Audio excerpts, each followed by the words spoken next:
A system consisting of two plants connected by a transmission line, and a load is at power plant 2 as shown in the figure. The data for the last equation consisting of the information that 200 megawatt transmitted from plant 1 to the load results in a transmission loss of 20 megawatts.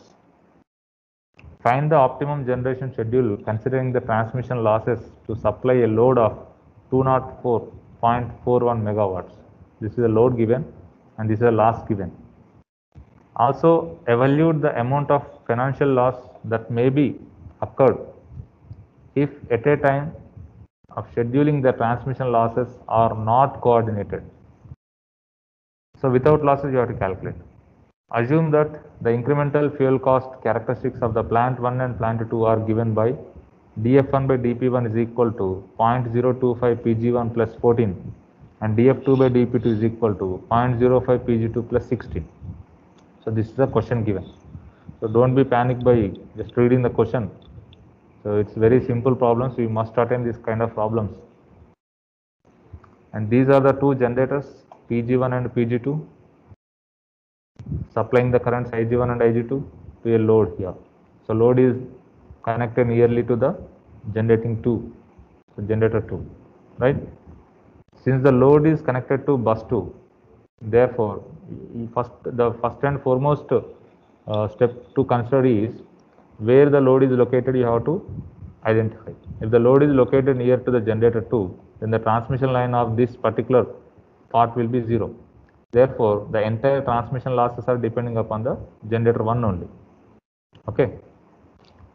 Since the load is connected to bus 2, then the transmission loss will be depending only on PG1.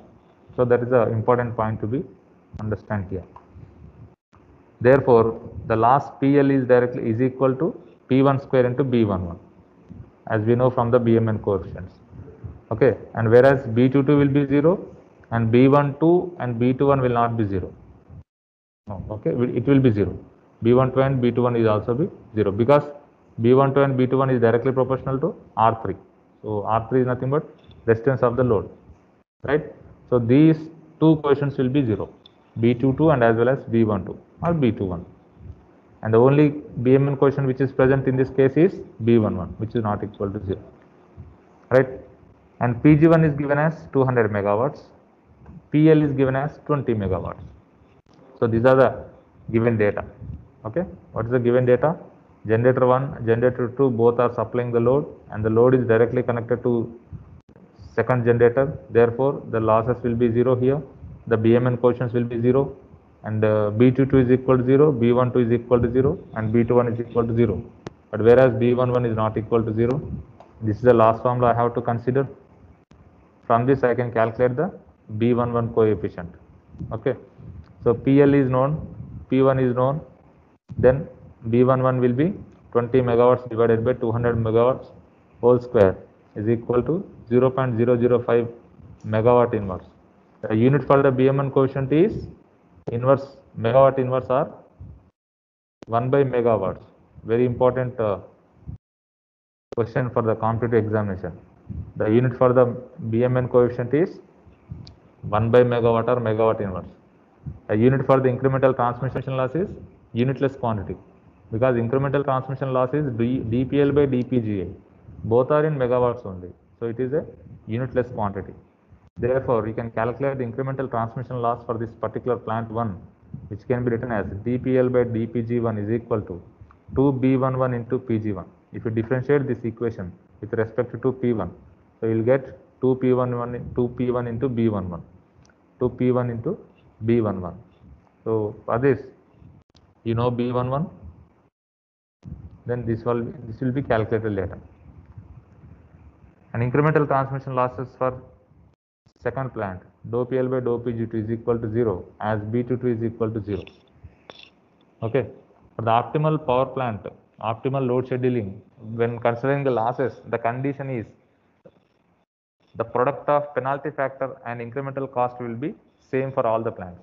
The product of penalty factor and incremental cost of all the plants should be same. Incremental cost of this plant 1 is IC1 penalty factor of this plant is L1.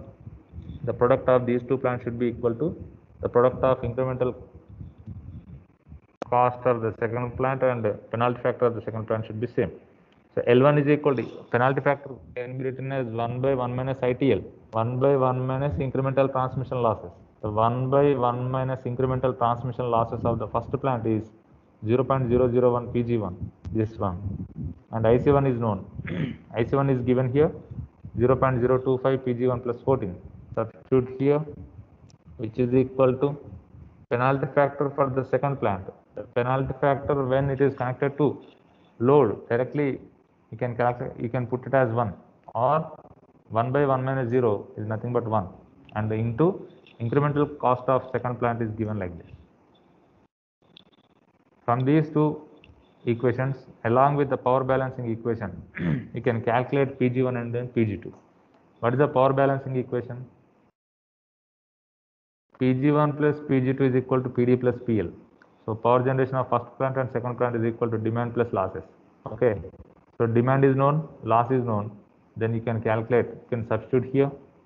You will get the equation like this. By solving these two equations, you will get Pg1 and Pg2. Okay. So these are the economic operation of the power plant when you consider the losses. The generator has to share the load of 133.33 megawatts and generator 2 has to share the load of 80 megawatts. Okay. So this is economic operation when you consider the losses. In the question is also asked, calculate without losses also, economic operation of the plants without losses also, and calculate the financial loss. Okay. So how can you calculate the financial losses? If you calculate without losses and with losses, then you subtract from these two, you will get the financial losses, rupees per hours. Okay. Now, what is the condition? Incremental cost of these two plants should be same. dF1 by dP1 is equal to dF2 by dP2. Right? From these two equations, you equate these two equations, which is given 0.025 Pg1 plus 14 is equal to 0.05 Pg2 plus 16. From this, you get the equation number 3. And from the power balance equation, without losses, hence losses will be 0. Pg1 plus Pg2 is equal to PD. So what is the demand given here? 204.41. And this is the equation number 4. Substitute these three, solve these three equations, these two equations, equation 3 and equation 4. You will get Pg1 and Pg2. These Pg1 and Pg2 are without losses. These Pg1 and Pg2 are by considering the transmission losses. 0.005 Pg1 square. Therefore, this PL will be 14.95 megawatts. If we see that if the transmission losses are not coordinated, then the load on the plant 1 is increased from 133.3 megawatts to 172.91 megawatts. Generator 1 is scheduling, the generator 1 is generating 133.33 megawatts. If you are not considering the losses, the generator 1 is producing 172.91 megawatts. Then the increase in the fuel cost is delta F1 by dF1 by dPg1. If you integrate this one, integration from 133.3 megawatts to 172.91 megawatts, the cost equation 0.025 Pg1 plus 14 into dPg1. Actually, the incremental fuel cost is dF1 by dPgi, which is equal to 0.025 Pg1 plus 14. If you integrate this one, so this denominator term dPgi1 will comes here, and integration from without losses to with losses, with losses to without losses into the equation. Therefore, you will get the increment, the fuel cost as 706 rupees, 706.15 rupees per hour. The load on the plant 2 is decreased from 80 megawatts to 46.56 megawatts. And the decrease in the cost for the plant 2 is given as same process, 80 megawatts to 46.45 megawatts. Then the fuel cost is 642.70 rupees. So the net financial loss delta F is equal to delta F1 minus delta F2. Then this will be rupees 63.45 rupees per hour.